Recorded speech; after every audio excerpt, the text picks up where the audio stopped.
Welcome to Part 2 of Legend of the Nuka Slugger. This series uses the Fallout Wasteland warfare game system to follow the exploits of the Nuka Slugger, a psychopathic wasteland denizen who loves nothing but baseball and Nuka-Cola. Today's adventure takes place at Honest Steve's Used Car Emporium.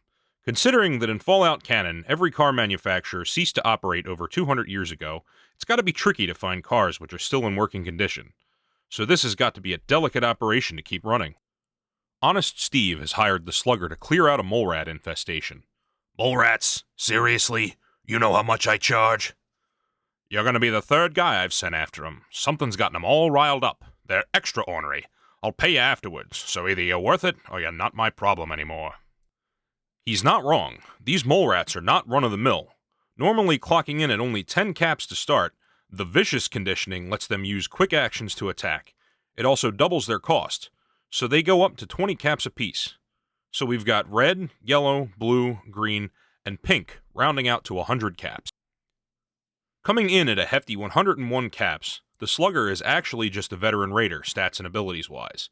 Instead of using the normal veteran raider kit, however, he has a custom baseball-themed loadout, which lends itself well to his stats. He's got a baseball bat for melee. The Big Leagues perk lets him re-roll one black die if it comes up blank, which could come from either the bat itself or from a charge bonus. He's got a single baseball grenade for ranged attacks. The baseball cap turns his already impressive range with grenades from blue to black, the furthest it can be, and with a +2 bonus, he only needs to roll a 9 or better, which is almost as sure as you can get. The lot is filled with cars, believe it or not. Spread throughout are several mole rat nests, each defended by one or more angry mole rats. If a mole rat starts its activation with the yellow diameter of a nest, it gets an action point for free, which can conveniently be used for one of those quick action attacks. However, if a mole rat is defeated within that same area, one other mole rat, randomly determined, will become stunned. During setup, 2 armor dice are rolled, along with the scatter direction. The first die is the number of rats that are guarding the nest, and the second is the distance from the center that nest is. This uses the distance chart from Into the Wasteland, but instead of orange distance, blue would be used. There are only 5 rats, so we'll keep adding nests until they're all placed. The stickered up die is the distance, and the regular die is the count. So the first mole rat nest has a single guardian, and is going to go blue distance away, which conveniently puts it on top of a car, hopefully not nesting in the upholstery. Otherwise, Steve is going to have a hard time getting the smell out. The second nest is nestled between 2 blue cars, also with a single rat on guard. The third nest gets a pair of nasty buggers, waiting at the entrance of the lot as if to say hello. And the last one didn't need a count die since there's only one left, and ends up just on the other side of the truck.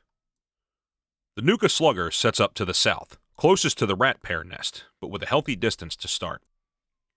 The board is set, so it's time to bash some rats. For this scenario, there's no turn count, event deck, or wasteland deck. The goal is kill or be killed.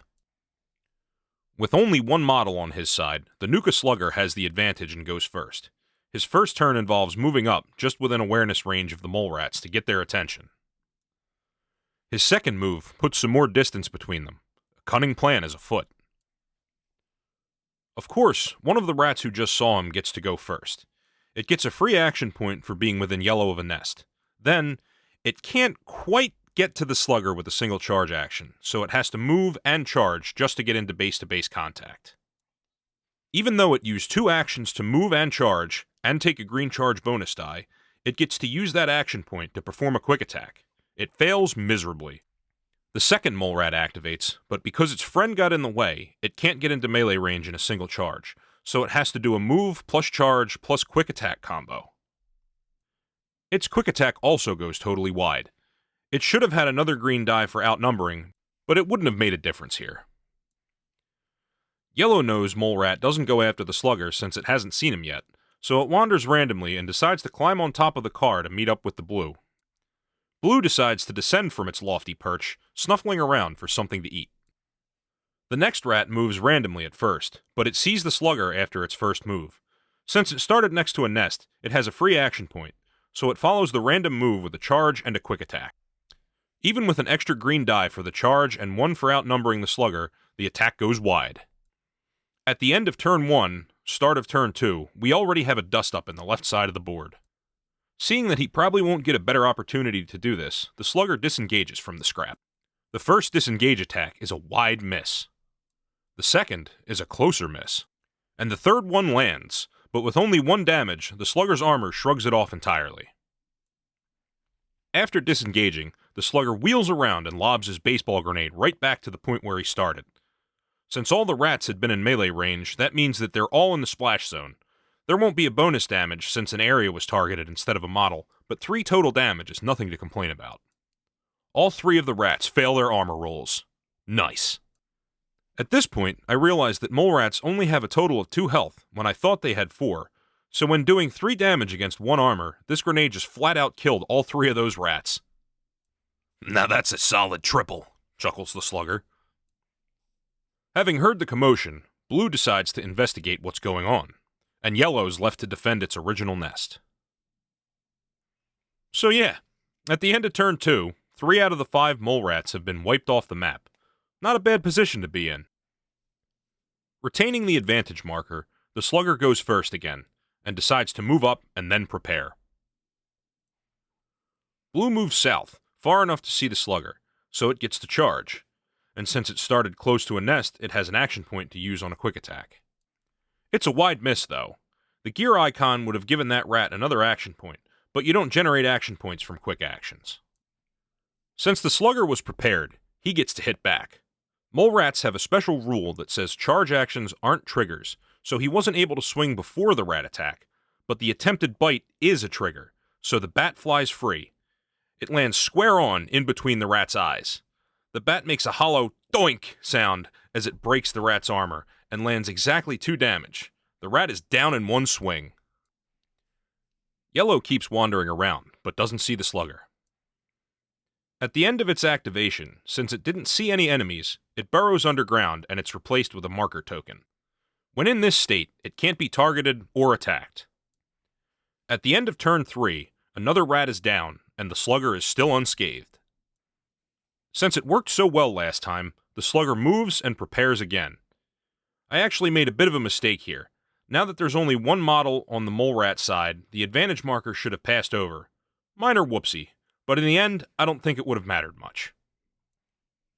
Starting within the special radius for the nest, the last mole rat gets a free action point. It's also in range, so it can do a charge and 2 attacks.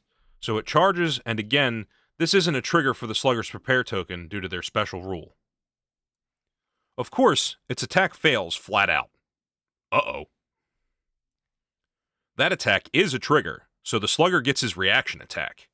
Even though it's a quick action, he still hits handily and gets an extra damage for a total of 2. The mole rat just needed to roll a 1 in order to block one of those damage and survive, but it fails, takes both of them, and dies. So 4 turns in, and the board's been cleared. I didn't even break a sweat, brags the Slugger. What kind of jabronis did you get before that had trouble with these things? It don't matter now since you've taken care of the problem. They were nasty little bastards, though. They can be nasty as hell, but they'll still squish just as easy as any other mole rat. Whatever, just take your caps and hit the road. So, that scenario was a bit easier than I expected it to be. I wanted to try out the Slugger versus a swarm, but the rats having only 2 health really made that area of effect grenade work even better than expected. The Slugger's adventures are far from over, though, and soon we'll see what happens with him next. It should be a little bit more challenging. The next episode will be coming soon.